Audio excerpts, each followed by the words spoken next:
কম্পাসের সাথে rose day পালন করে বিহান। কম্পাসের নামে গোলাপ ফুল আসতে বিহান মনে করে কম্পাসের কোনো বন্ধু গোলাপ পাঠিয়েছে, তাই খুব রেগে যায়। এদিকে ঋতুজা গোলাপ ফুল দেখে বলে, কম্পাস তোকে কে গোলাপ ফুল পাঠিয়েছে? তখন কম্পাস বলে, জানি না, এখন এসব না দেখে চলো মাকে দেখে আসি। এই বলে বাড়ি থেকে বেরোতেই মোনালিসা গোলাপ ফুল নিয়ে উপস্থিত হয়। তখন বিহান কম্পাসের উপর রেগে বলে, মোনালিসা, তুমি আমার জন্য গোলাপ ফুল এনেছো, আমি খুব খুশি হয়েছি, তাই আজকে তোমার সাথে কেক কেটে রোজ ডে পালন করব। তৎক্ষণাৎ বিহান জানতে পারে কম্পাস বাড়িতে নেই, তাই বলে, আবার কাউকে কিছু না জানিয়ে কোথায় চলে গেল? তখন কিঞ্জল বলে, কম্পাস এই বাড়িতে থাকলে ঝামেলা বাড়বে।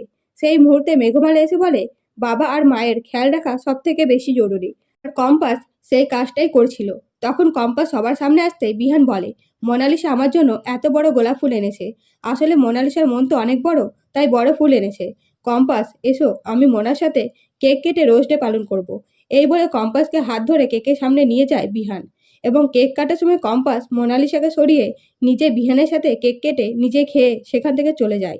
তখন মোনালিসা বিহানকে কেক খাওয়াতে গেলে বিহান কেক না খেয়ে নিজের রুমে চলে যায়, এবং রুমে গোলাপ ফুল দেখে মনে করে কম্পাস বিহানকে শান্ত করার জন্য ফুল রেখেছে, তাই ফুলটা ফেলে দিলে কম্পাস ফুলটা তুলে বিহানকে দিয়ে বলে, এটা আমার তরফ থেকে আপনার জন্য।